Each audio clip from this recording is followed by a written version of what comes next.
Hey, it's Mr. Howard here. We are going to continue our lecture on Beowulf. Last time on Beowulf, we killed Grendel. Beowulf ripped his arm off, and Grendel went running home to his swamp and sank down into the waves. And Beowulf hung Grendel's claw from the ceiling as a trophy, and everybody rejoiced, and it looked like everything was great, and the story was ending. However, that's not it. Where it is. Sorry. Beowulf's a relatively long, well, for a poem, it's a relatively long poem. And, it's clearly not over. So, you thought it was just going to be Beowulf versus Grendel, and that was going to be the end of it. And it's actually more complicated than that. But this version we're reading, which is essentially like the version in your English literature textbook, chops out a bunch of the story and gives you these little recaps. And I don't think the recaps are effective. So I'm going to read you the recap, and then I'm going to tell you what you need to know because I've read the book 100 times. Chapters 14 to 18, they're skipping them. Hrothgar stares at the arm of Grendel hanging from the rafters. Unferth grows quiet and decides to give up his quarrel with Beowulf. Hrothgar orders Heorot to be cleansed in a huge celebration that takes place in Heorot. Hrothgar and Wealhtheow honor Beowulf with a huge treasure consisting of horses, weapons, and Denmark's treasures, which are considered noble gifts of mail shirts and golden armbands. And Wealhtheow handed Beowulf one of the most beautiful necklaces ever known. Everyone retires for the evening, thinking that Denmark is now safe. However, a monster goes into Heorot to avenge her son's death. Okay, that is a summary of what happens, but it skips a lot of important stuff. So let me go through it in a little bit more detail. Yeah, Hrothgar comes in, he looks at that arm, he's like, "Holy crap, that's a big arm! Congratulations, you killed Grendel." And so he cleans the entire place.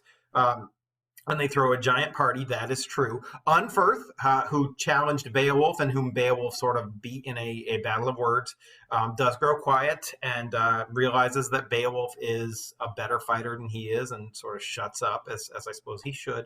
But then there's a lot of political intrigue stuff that goes on that this just skips.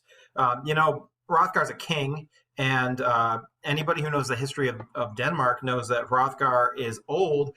He has two sons with his young wife, Wealhtheow. His sons are too young to become king if he were to die, and he's so old he could die any day. He has a nephew named Hrothulf who has his sights set on the throne. And so there's a bunch of political intrigue about this guy named Hrothulf. Hrothulf is, Wealhtheow is, Queen Wealhtheow is convinced that Hrothulf is going to murder her sons. And so she gives this gift of an amazing necklace to Beowulf, and she sits Beowulf between her two sons and basically says publicly, or has Hrothgar say publicly that Beowulf is like a son to him now. And so she can say to Beowulf, like, these two boys are like your brothers. And essentially she's trying to put her two sons under Beowulf's protection so that this guy Hrothulf won't have them killed when Hrothgar dies.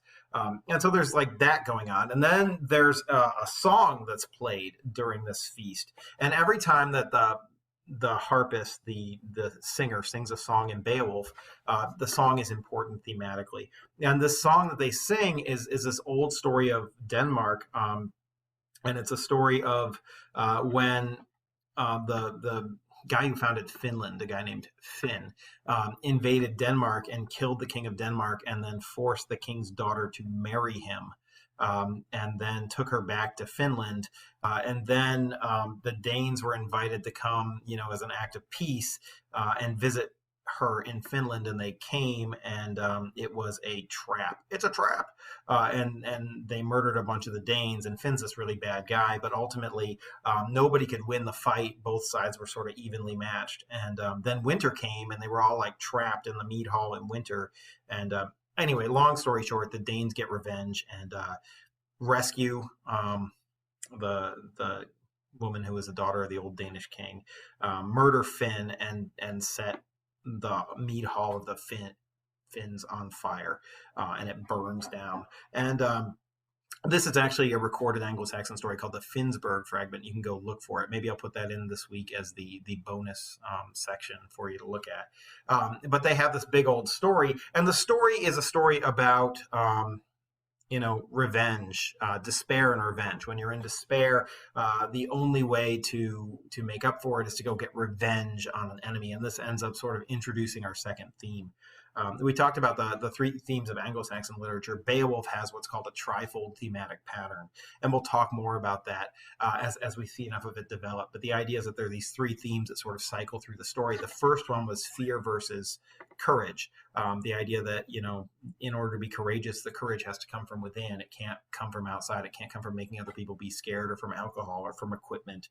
It has to come from within you, and that's how you defeat fear. If Grendel's a symbol of fear and Beowulf's a symbol of courage, and this battle takes place in Herat, the heart, there's this whole allegorical level going on. And now we're introducing a second theme, which is despair and revenge. In Anglo-Saxon culture, when somebody killed somebody you loved, or when somebody you loved died, it instituted what's called a blood feud.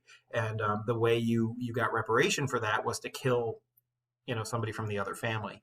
And that's clearly what went on with the Finns and the Danes, and it introduces this idea, because at the end of this it says Beowulf's given all kinds of gifts and treasures. He is. Hrothgar shows this Anglo-Saxon idea that being generous in your payments is actually doing honor to the person you're paying, but also to yourself, because you're known as somebody who holds up their end of the bargain. And so he overpays Beowulf, if that's possible, for killing Grendel, and he pays everybody who helped Beowulf fight Grendel as well. Even pays blood price money for the guy that Grendel ripped up and ate. Anyway. So that night, they all go to sleep, and the story's kind of weird, because the story says that Beowulf slept in a better bed or under a better roof than Herat. And you're like, wait a second, that roof's made of gold, and that's like the greatest building in the world. How is there a better bed or a better roof than Herat Hall? It doesn't make a whole lot of sense. I think historically, you want to look at the story one of two ways, I'd say. Way number one, if this is a pagan story, what place would Beowulf go after defeating a giant monster? Probably with some woman somewhere, but if it's a Christian story, it implies that he went to church, a better house than Herat, to give thanks for his victory. So it doesn't come out and say clearly what's going on, but you can interpret it one of two ways, and they both sort of work. The other thing I think that's interesting is, in his praise of Beowulf, King Hrothgar says that Beowulf's mother must have known the grace of God. Implying that maybe Beowulf has like semi-divine birth, that maybe he's sort of like his dad isn't his dad, God is his dad, which would explain some of his powers and his abilities and how he's able to defeat this demonic monster. I think that works. But if this was an old pagan story, again, here's your Christianity versus paganism tension. Wouldn't it make more sense if his dad was actually Thor? Then you'd have a demigod son of Thor against this monster who might be a demigod son of Loki, and the whole thing sort of clicks together. Whatever the case, the last line of this summary says, everyone retires for the evening, thinking that Denmark is now safe. However, a monster goes to Herat to avenge her son's death.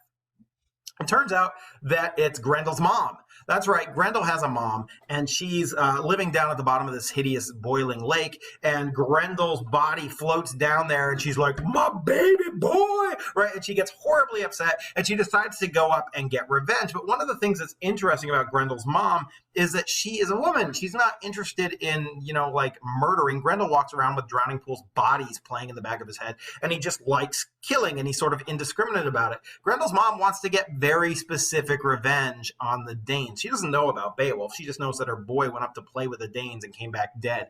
And who's the leader of the Danes? It's a guy named Hrothgar. So she's going to get revenge on Hrothgar in a blood feud kind of way. She wants to make him pay for what happened to her. So she feels despair, and she's going to get revenge, just like you saw in that Danes and Finns sort of song that they were singing at the feast. So I'm not gonna keep chattering at you. We'll just jump right into chapter 19, A Mother's Revenge. So she reached Herat, where the Danes slept as though already dead. Her visit ended their good fortune, reversed the bright vein of their luck. No female, no matter how fierce, could have come with a man's strength, fought with the power and courage men fight with, smashing their shining swords, their bloody hammer-forged blades onto boar-headed helmets, slashing and stabbing with the sharpest of points. The soldiers raised their shields and drew those gleaming swords, swung them above the piled-up benches, leaving their mail shirts and their helmets where they'd lain when the terror took hold of them. To save her life, she moved still faster, took a single victim, and fled from the hall, running to the moors, discovered her supper, assured shelter in her dripping claws. Sorry, I read that badly. Her supper assured, sheltered in her dripping claws. All right, so Grendel's mom, I mean, this goes out of the way to be like, she's a woman. She can't fight as well as Grendel. Wow. I mean, okay, but she actually seems to have fought pretty well. She goes up and she takes one victim and goes back to the swamp. In her... Oh, did I skip something again? Oh, I hate the way this works. It's killing me.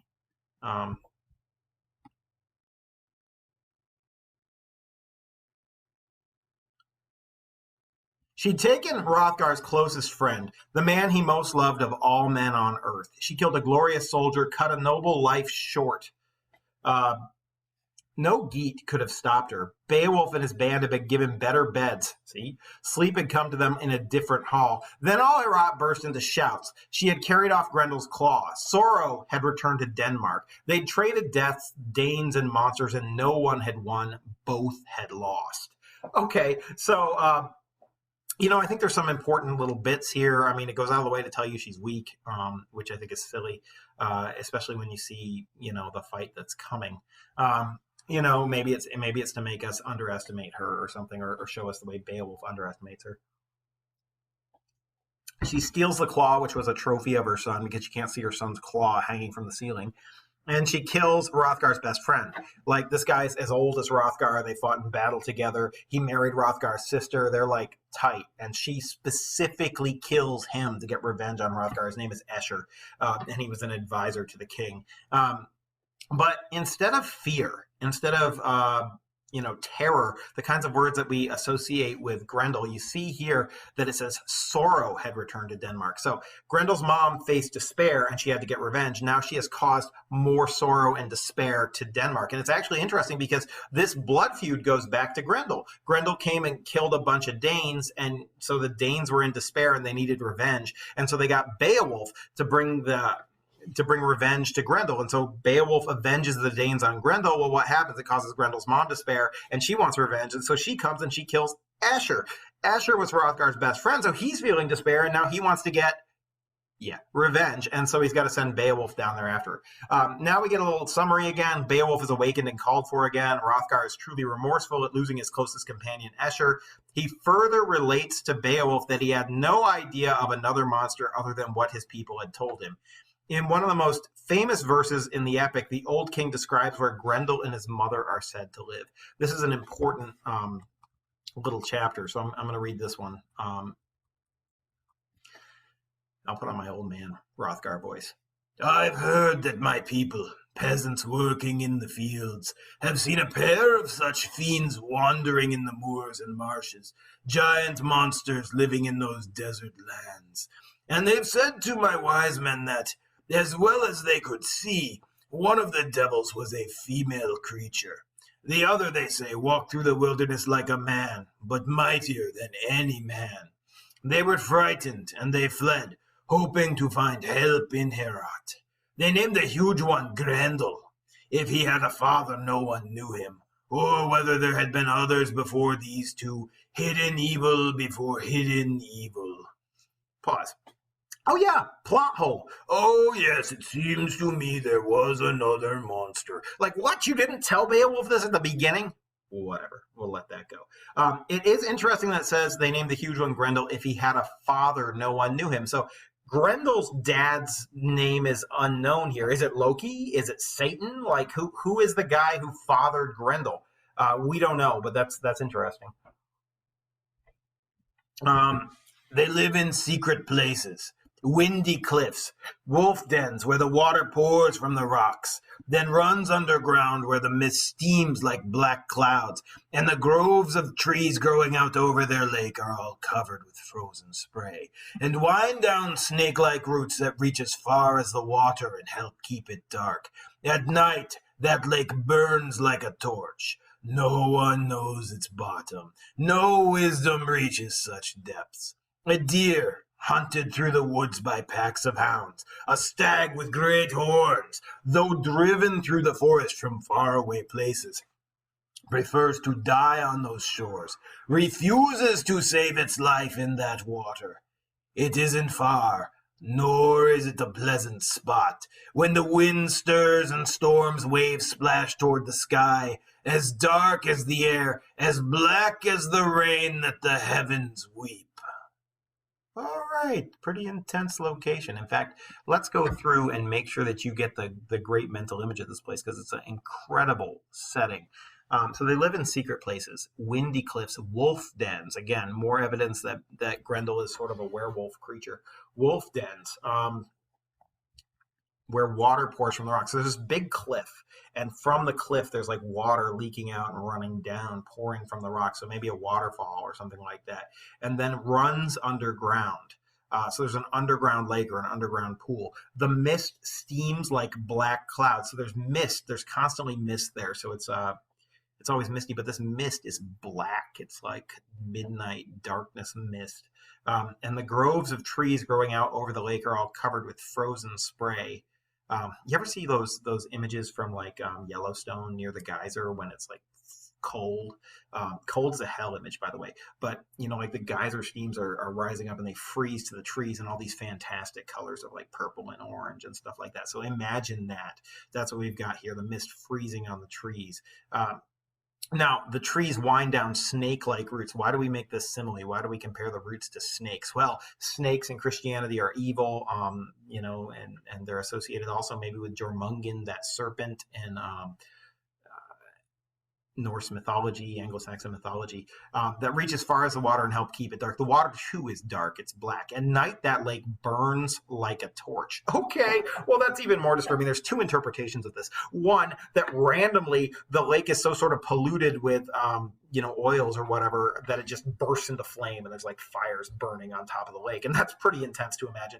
But interpretation number two, at night, that lake burns like a torch. When it's dark out, you can look down into the depths of the lake and see a lurid red glow deep down there somewhere, almost like the lake goes straight down to hell. Like there's a portal down there at the bottom of the lake, or goes straight down to lava or whatever.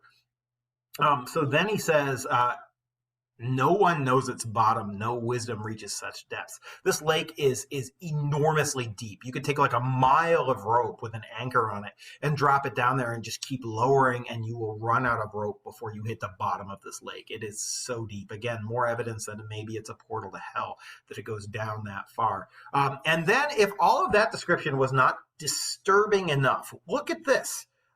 It says a deer hunted through the woods by packs of hounds. Now that's a bad translation. It should say wolves, packs of wolves, packs of dogs, I guess was probably the more accurate word. It's just that the Anglo-Saxon word for dog often translates to hound.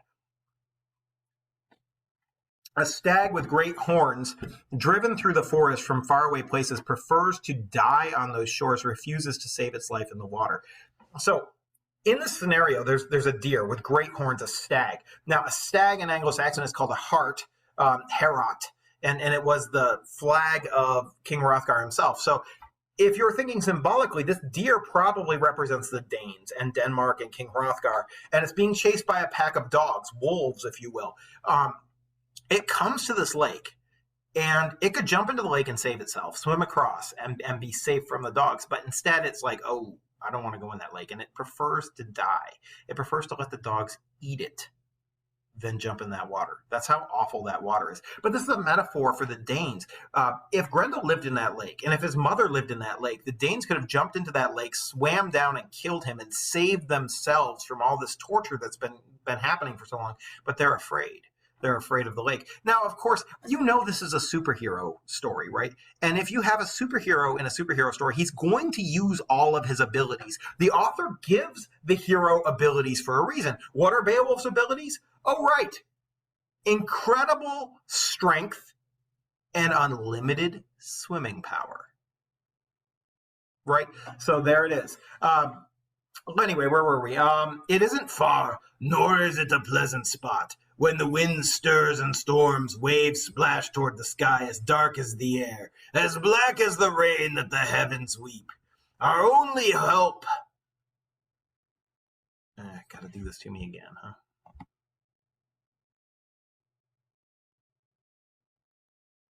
Again lies with... All right, I'm pausing this and fixing it. Again lies with you. Grendel's mother is hidden in her terrible home, in a place you've not seen. Seek it if you dare. Save us once more, and again twisted gold, heaped up ancient treasure will reward you for the battle you win. Beowulf spoke.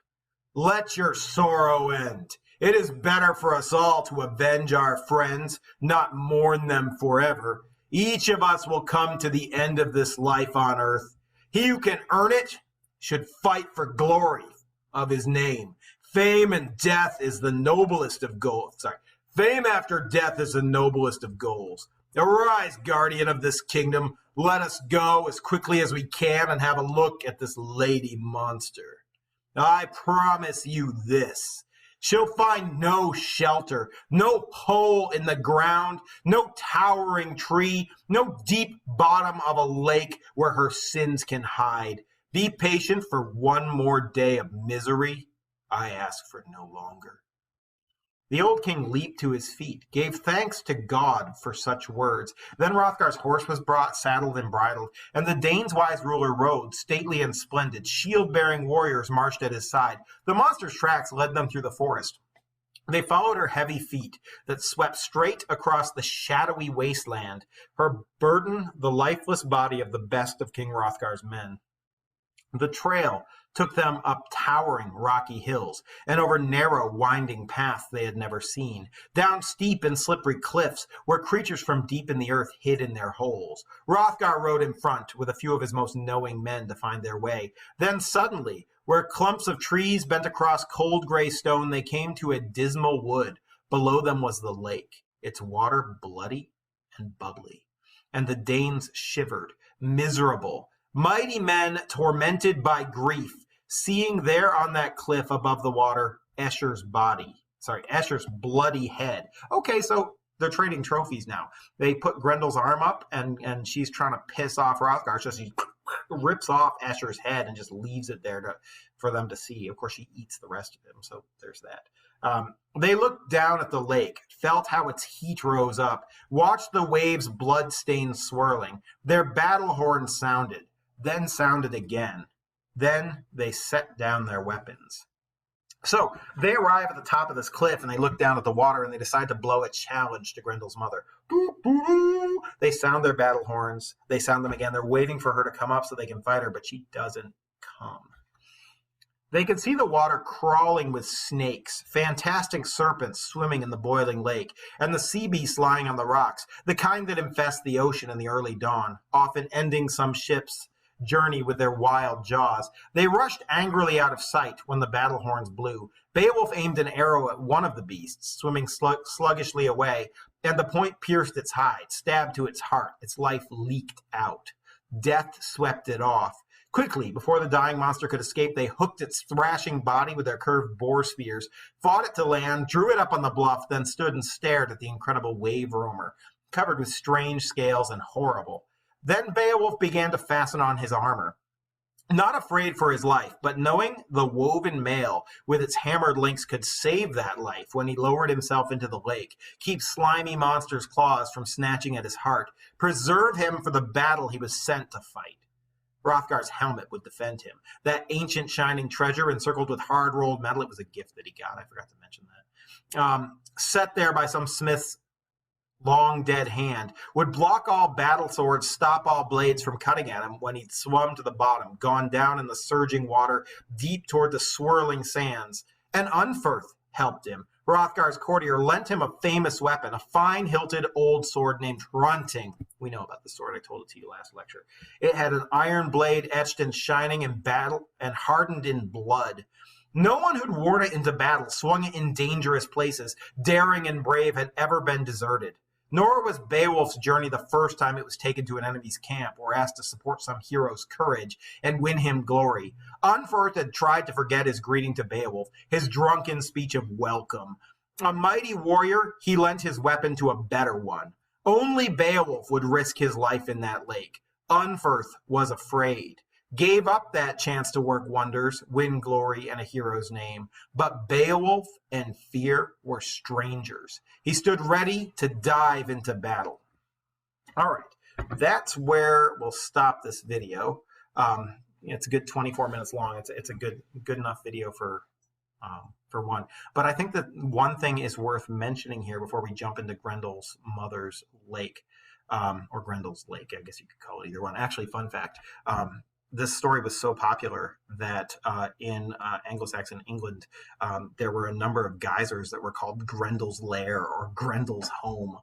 They're old places that are listed on the map, and that's true also in Scandinavia. So this story was also current in Scandinavia. So I think that's interesting. But hey, why is Beowulf wearing armor and taking a sword this time when he didn't do it last time? Remember the challenger champion metric? Last time Grendel was a challenger, he came to Hrothgar's home, and so he was able to declare the weapons, and Beowulf met him with the appropriate weapons, which was nothing. Now Beowulf is the challenger. He's jumping into Grendel's home, and he's going down to challenge Grendel's mother, and so he gets to declare the weapons, and he's using a sword, Runting, and he's using armor and a helmet. So he's going down there fully armed for battle and expecting the same. He also sort of expects Grendel's mom to cheat. He sees all these sea serpents and snakes and expects to be attacked by them on his way down. Another connection between Grendel's mom and nature. She's got all these hideous natural serpents and things protecting her. And of course, this battle's not going to take place on land. It's going to take place underwater. So we will stop there and come back with another video in just a minute.